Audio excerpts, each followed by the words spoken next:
Assalamualaikum warahmatullahi wabarakatuh wa sallallahu ala sayyidina wa ala alihi wa sahbihi ajmain. Hare musidɓe julɓe hiɗen fuɗɗito ka darsu men ɗo e nde deftere wiyetede Al-Wajiz li Dr Abdoul Azim Al-Badawi hafizahullah. Hare musidɓe julɓe nde deftere wiyetede ɗo Al-Wajiz ko nde wonden e waɗude ɗo ka YouTube wallitagol harayɓe heɓali ɓen feere no yeyita ka ɗuɗe janga saabu hande aduna o yaaji haray leñol men ngol kadi no yaaji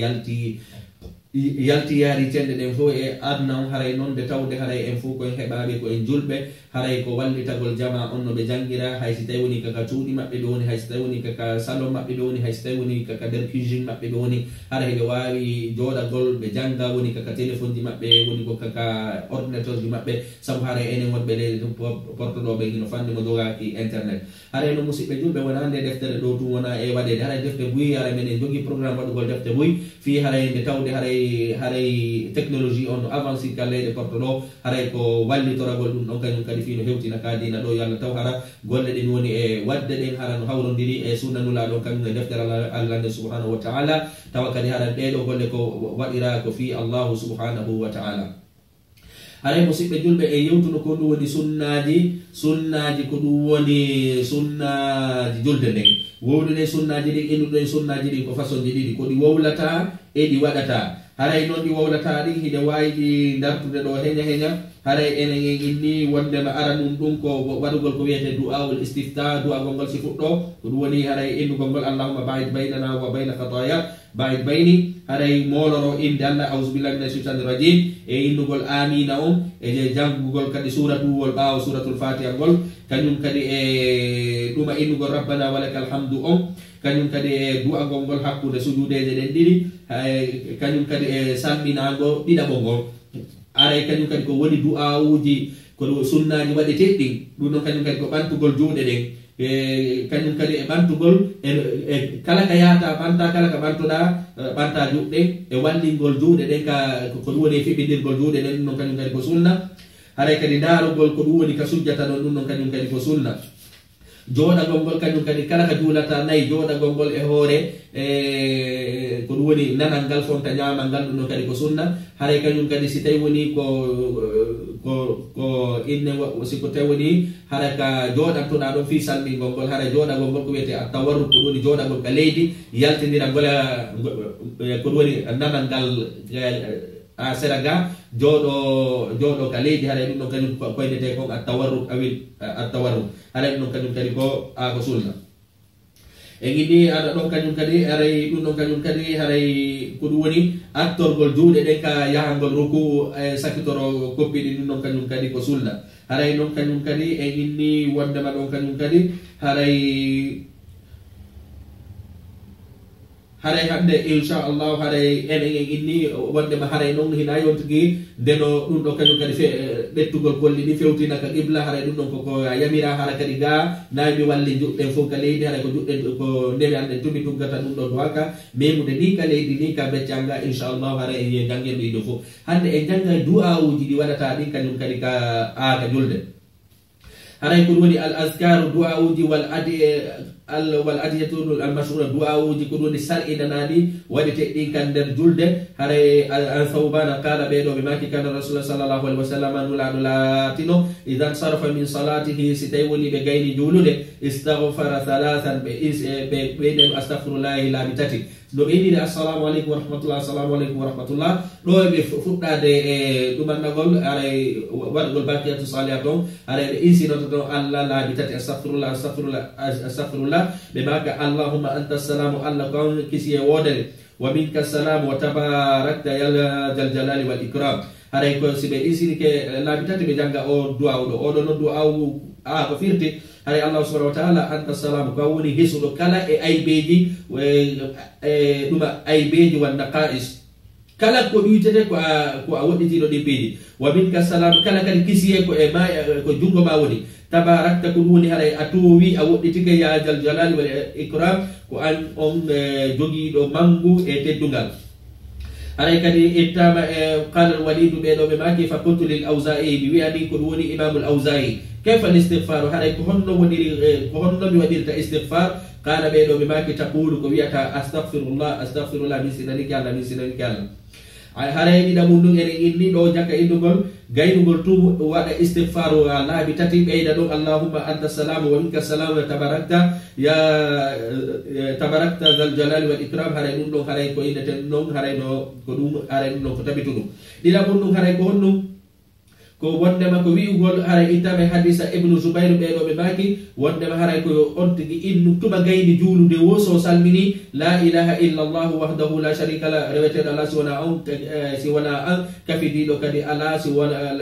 ala nama lahul mulku ko kanko laamu wodani wa lahul hamdu yettore kadi ko kanko wodani wa huwa ala kulli shay'in qadir allah no wawi ɓeydi ɗin fof la hawla ko ɗum woni doole alana cembe alana wala quwwata dole ala illa billahi subhanahu Allah subhanahu wa ta'ala la ilaha reweteɗo ala nafayɗo rewɗo ɗum illa Allah subhanahu Allah wala na'budu min rewata illa iyyahu subhanahu an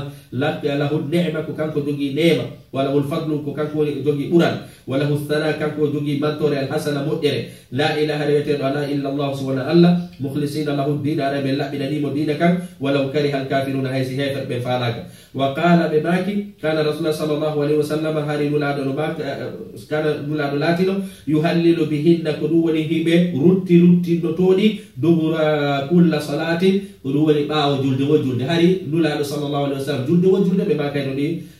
nde yewtere nde yewtuɗen ɗo وعن وراد مولى المغيرة بن شعبة إتبع بيدو كان قال بماكي كتب مغيرة بن شعبة إلى شعبة إلى معاوية بيدو بمدنه وندم هري بما كتب سيدنا معاوية أن رسول الله صلى الله عليه وسلم نولى صلى الله عليه وسلم قال بلاتله إذا فرق من الصلاة ستين بغير جلد وسلم بسلمني قال بماكي لا إله إلا الله سوى الله وحده kanko tan la sharika lahu rewete gon kafidiɗo ala namo lahul mulku kanko jogi laamu walahul hamdu kanko jogi yettore wa huwa ala kulli shay'in qadirun bejini fof ko kanko wawi allahumma ya allah la mani'a lima a'tayta hado ala sa okki wala mu'ti lima mana'ta kun woni okko ala kadi sa hadi wala yanfa'u zal jaddi minkal jaddu haray ko ɗum woni wakkilare ma ɗum ko ɗum woni jogagol geɓal wonana kadi sina on mo jonnuɗa geɓal muɗum wa haray ɗum ɗon kañum kadi haray ɗum ɗo oɗo kañum kadi du'aw ɗo ko tabituɗo haray naya on tabutuɗo on kañum kadi ko honɗum haray ko wa an Ka'b ibn Ujra ittama e ɓeɗo kañum kadi an rasulullah sallallahu alaihi wasallam iwri e nulaɓe sallallahu alaihi wasallam kala ɓe maki mu'aqibatu ko ɗum woni lontotoɗi la yahibu ko ɗum woni haray hayrata perdata qailuhunna wi'uɗoɗi e natugol aljanna ko ɗum woni e wonogol e yurmede Allah nde ɓe maki haray piijugo ko lontotoɗi saabu sa bonni sa waɗi ɗi tun ɗi montay ko ɗum woni haray bonki ko waɗɗa ko ma sa juuli sa falguider to sa waɗi ɗi tun ɗi lontoto ko ɗum e nani ɗi mu'aqibat haray ko ɗum waɗi ko konnguli dewnodirɗi haray ɗi lontodira no gayniɗa juulugol ɗiɗi waɗata ɗo nulaɗo sallallahu alaihi wasallam no maki waɗuɗo ɗi perdata fiw saabu haray sa wooli ɗi tun haray ko aljanna wodanma aw fa'iluhunna ma ko ɗum woni golluɗo ɗi salasun wa salasuna capantate e tati tasbihatan subbidinago innugo subhanallah capantate e tati wa salasu wa salasuna tahmida e yettugol Allah subhanahu wa ta'ala capantate e tati wa arba'un wa salasuna takbira kañum e capantate e nayi ko ɗum woni habbirago fi dubri kulli salatin kañum e ɓaawo julde wo julde dulaɗo maki kala waɗuɗo ɗiɗo haray oɗo perdali wowluɗo ɗiɗo o perdali saabu o naato e aljanna haray kadi ɗiɗo ɗo kañum kadi ko tabituɗo jakkanandi sa salmini heɗa duwa subbindinagol capantate e tati haray ko ɗum woni haray yetta Allah capantate e tati kadi waɗa takbir capantate e nayi haray ɗo riwayaji boy hino wodi kono en ala e yajinde ɓuuri deftere nden وعن ابي هريره اتبع سيدنا ابي هريره كلمه باكي وندما هاي حديث اتبع النبي صلى الله عليه وسلم كلمه باكي من سبح الله كلا سبنا النيل الله في دبر كل صلاه كلا ما وجود 33 كل شفته تاتي وحمد الله وانتجيتي الله 33 لا بشفته تاتي وكبر الله 33 وانتجي مولد الله 3 شفته تاتي ودي الله اكبر فتلك 99 هاي ايدو كدي شفته جينه وقال تمام المئة كوتب كدوني وبي كتب بقول تيمدري لا إله إلا الله رويته على سوى الله وحده لا شريك له كدوني كفديل على نامه له الملك كوكانكو جو لام وودني ولو الحمد يتنار كوكانكو وودني وهو على كل شيء قدير بيدي فوق وولو غفرت خطاياه وهذا وولو ɗum ɗo hafrante bakkatuji mum ɗin fof wa in kanat hay so tawi woni bakkatuji ɗin hino fota mislu jabadil bahri wano molloɗe maayo ngo no yiyete ndi maayo ngo atlantique jiɗi maayo ngo no bugo molloɗe hay so tawi woni bakkatuji ma ɗin ko non ɗi wayri nulaɗo maki sa woli ɗum ɗo haray allah subhanahu wa taala montante ɗi bakkatuji ɗo fof yo allah waɗu en yimɓe dumotoɓe e ɗi beeɗi ɗo. وعن معاذ بن جبل اتبع سيدنا معاذ كان قال بماكي اخذ رسول الله صلى الله عليه وسلم يوما بيدي نند غونولا دو جوغيتي دو جونغو مو فقال لي بماكا دمي يا معاذ قال سيدنا معاذ والله اني لا احبك والله لا احبما فقلت بأبي أنت وأمي بين منك من هدما حرم نتيما نيني بابا والله إني لا أحبك منك والله من هدما قال لنا نماك يا معاذ كوي سيدنا معاذ إني أوصيك حرم من فالما وسياد من فالما وقت دفير لا تدعن وتعترت فيو أن تقول نبيئة دبر كل صلاة كدوني جلد وجلد ويا اللهم عيني على ذكرك وشكرك وحسن عبادتك ويا أن الله ولا نبي جاترما ولا نبي يتره ولا نبي لأبنير تدول أن ماذا haray ko ɗum nulaɗo sallllahu alayhi wa sallam wasi ɗo seydina Mu'adh haray yo ɓe mako allahumma aini ala dhikrika wa shukrika wa husni ibadatik haray yo allah waɗ e duumeteɓe e sifa ɗum ɗo saabu ɗum ɗo haray en duwaka seydude muɗum saabu nulaɗo sallllahu alayhi wa sallam ko ɗum ɗo yeyti seydina Mu'adh o taɓe seedo few ko ɗum woni ɗum ɗon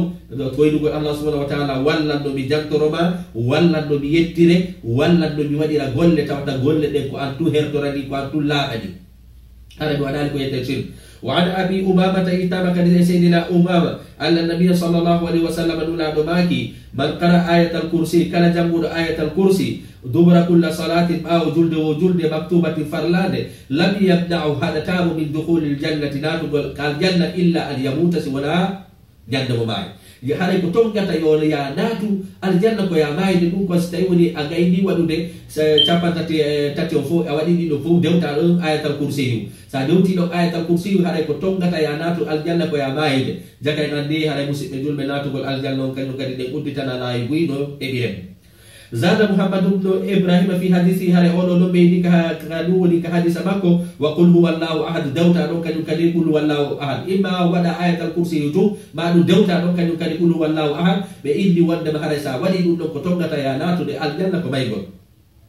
وعن عقبة بن عامر إتى مكان كان يونو جاتبون قال بماكي أمرني رسول الله صلى الله عليه وسلم نولا يا بنيلا أن أقرأ النبي جنة